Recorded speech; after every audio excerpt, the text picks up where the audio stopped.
in Triple H for 23 minutes in a year that's not 01, 2011, or 2012. A non-Taker and Triple H WrestleMania match. Hey, you never know. It could be good. It probably is good. At least I gave you one I was ranking 2. Yeah. That's only funny, man.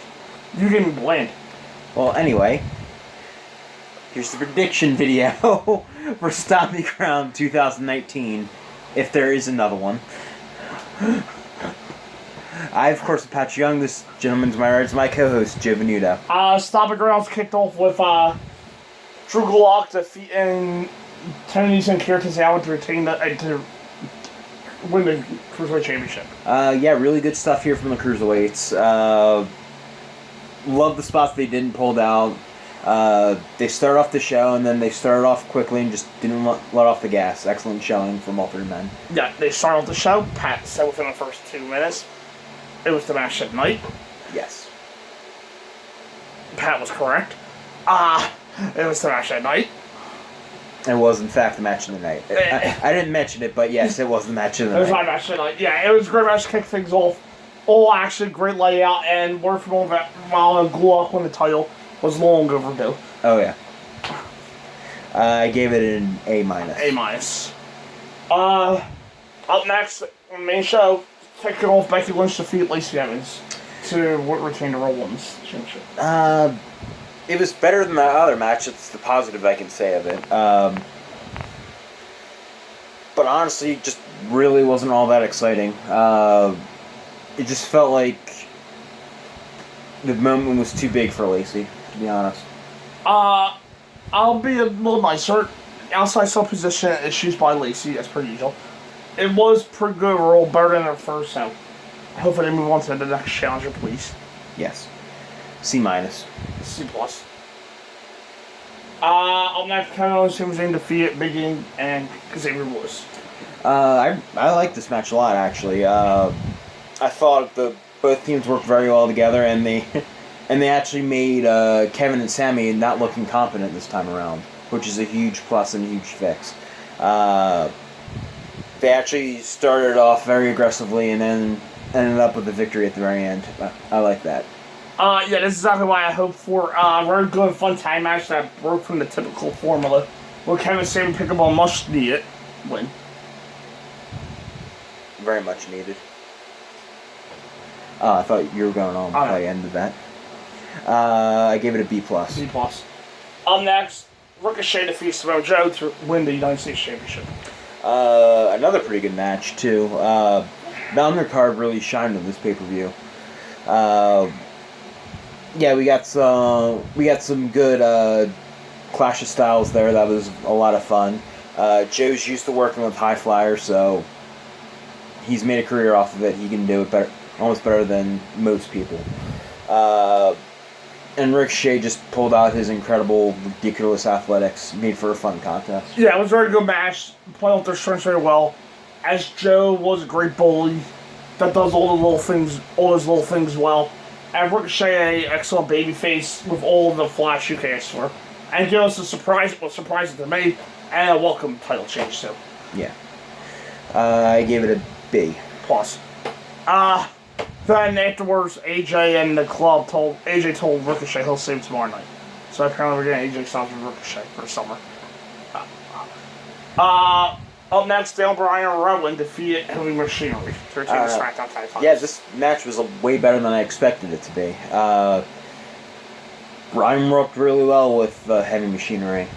Pulled out a lot of interesting moves, a lot of fun stuff. Created also a lot of drama too. And Bryan and Rowan also build up another tag team that they can eventually continue their feud with and maybe even make them even bigger. And I thought this was a very good coming out moment for Heavy Machinery. Yeah, this was a good fun match. With a layout that made Heavy Machinery look like fresh. And got the most out of them. Bryan and Rowan continue to be a surprisingly good tag team. I gave it a B. B. Up next, Bayley defeated Alexa Bliss because there is a god to retain the SmackDown Women's Championship.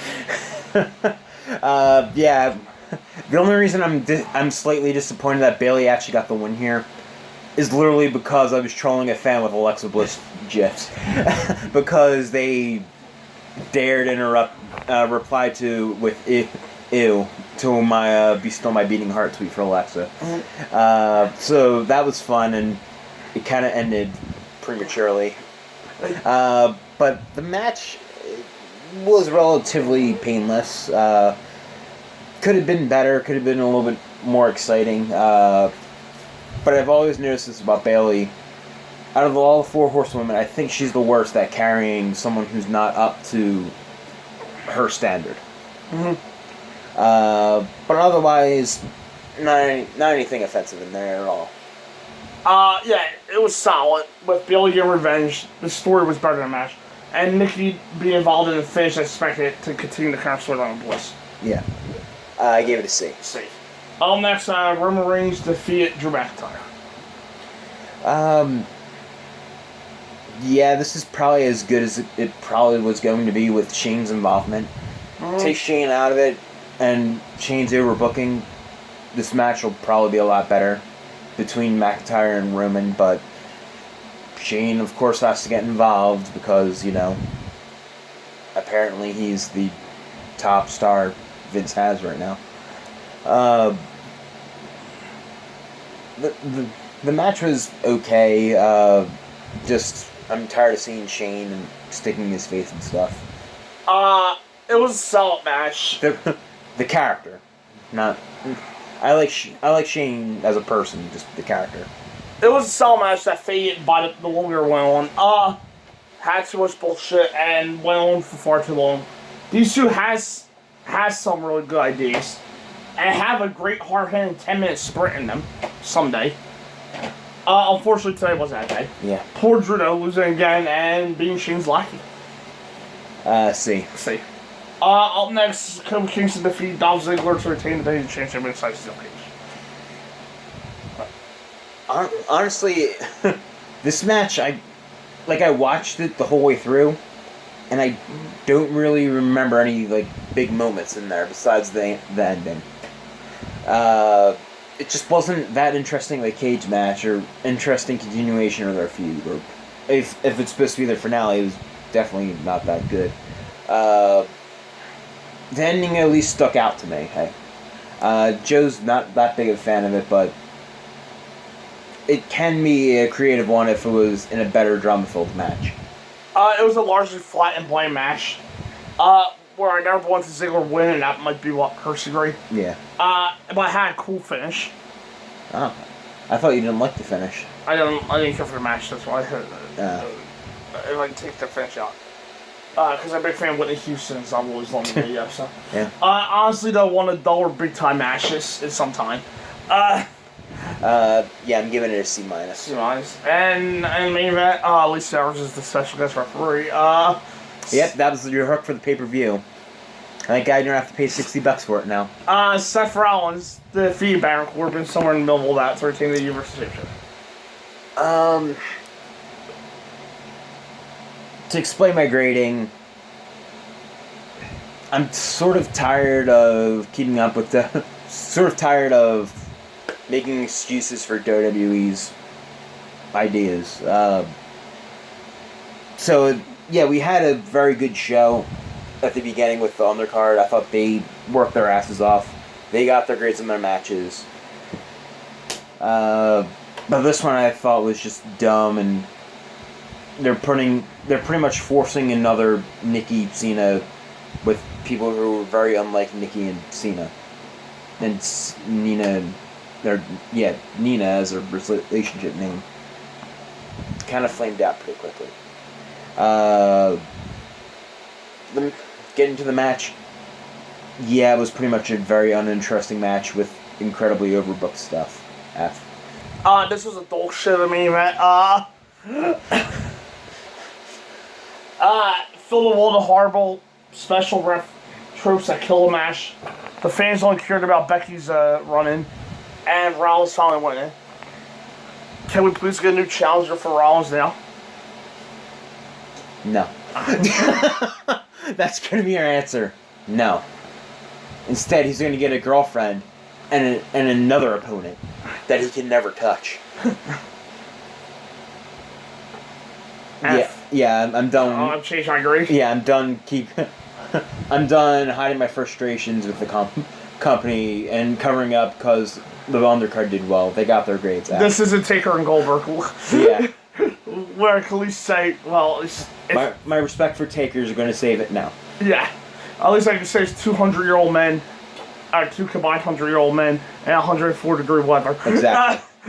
Doing that. So. Yeah. And that was only 8 minutes. This was like 20. I had D-, so I changed it to F. Yeah.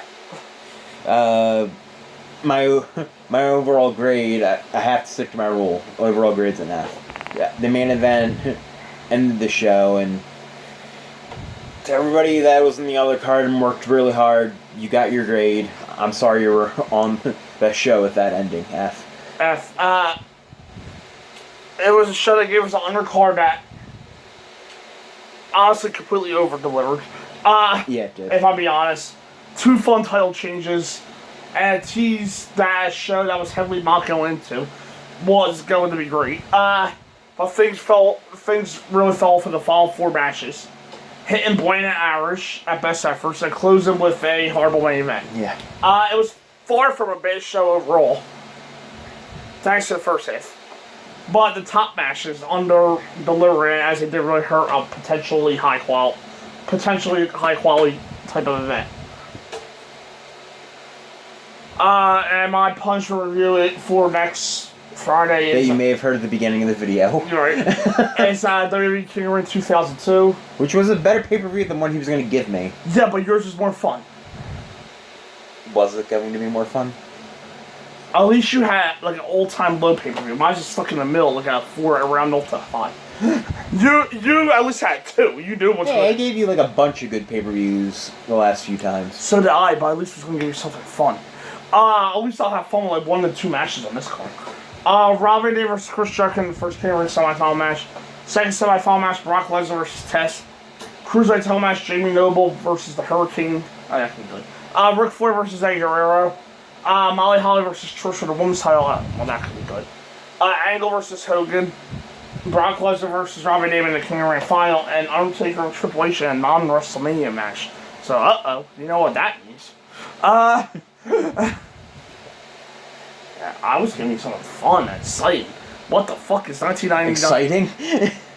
Yeah, what the hell's gonna happen on 1999 WCW pay-per-view? And you won't really know the slap in the face? He was gonna give me King of the Ring 2001. Just to really slap me in the face. To be fair, I didn't look at the quality of this pay-per-view. I literally looked at this one gets talked about more, and this one doesn't. Let's do this one. This one does get talked about. Brock's the last ever King of the Ring. When the King of the Ring mattered. Yeah. Actually, Booker. But when the King of the Ring was consecutive on pay-per-view, Brock was the last one that mattered. It does get told about. I saw Brock's superstar push. I'm going to have to watch 1, 2, 3, 4, 5, 6, 7. I'm going to have to break this up into 8 separate days to finish it. No, you won't. Listen, the pay-per-view I was going to get was special to me. It was. 99 WCW. You knew it was going to be zany. So sorry, next Friday, if you're expecting some big grand production of silliness, you're not going to get out of this show. You can thank him for that. While he's down in Florida, no, that's it. That's AEW. Carolina. While you're in Carolina, close enough to Fire Fest.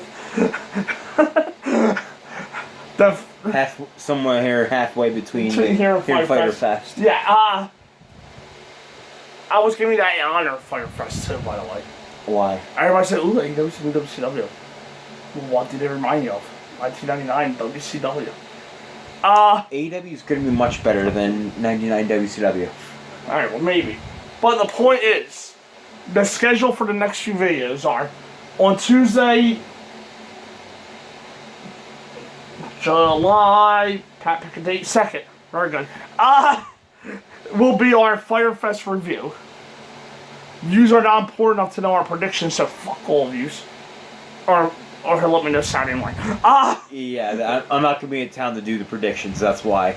I'm not going to insult you like Joe just did. Thank you. But still, fuck you. Not you. You for this pay-per-view. And then, You do a bad one. Yeah, okay. I've been treating you like a saint. Tuesday, July 2nd will be the Firefest review, where I will get my revenge back. This is an outside WWE pay-per-view, and Pat don't do well. And then... You don't. I won Double or Nothing. Yeah. Then, Don't worry, I'm planning on my fortunes changing in that area. we are still counting that, right? Because even though it's not technically a pay-per-view, because I'm not paying for shit. It's still a pay-per-view, right? Yeah, why not? Alright. Yeah. Alright, just want to clarify that. We're supposed to be counting Ring of Honor pay-per-views. You know what? They're not counting them. But yeah, we're not. We don't even care anymore. Then that'll be on the Tuesday, and on the Friday will be the long overdue. I know nobody's waiting for it. Fail 4-way retro review on Friday, July 5th, and the 2 punishment reviews for me for Stomping Grounds and for Pat for Firefest. Yeah. I'm just saying, you know what's gonna happen. And then the following Monday, we pick back up with the Monday Night Wars on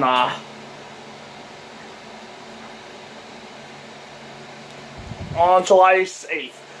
Thank you. You're welcome. On July 8th, we pick back up with the Monday Night Wars and the other retro review. And we're back to the normally scheduled program until that weekend, which is the Extreme Rules weekend. But we'll be able to do videos on Friday night, so there you go. I have you loaded for the weekend. And do our prediction videos before we go standing outside in the parking lot in 90-degree weather while Arthea has her leather jacket and Coke. Sorry. And her cigarette. Yeah, that'll be done that morning before we go out in the parking lot. So we're back to be regularly scheduled program in 2 weeks. Until then, Bosh of the Week, Roman versus Drew and Shane on Raw.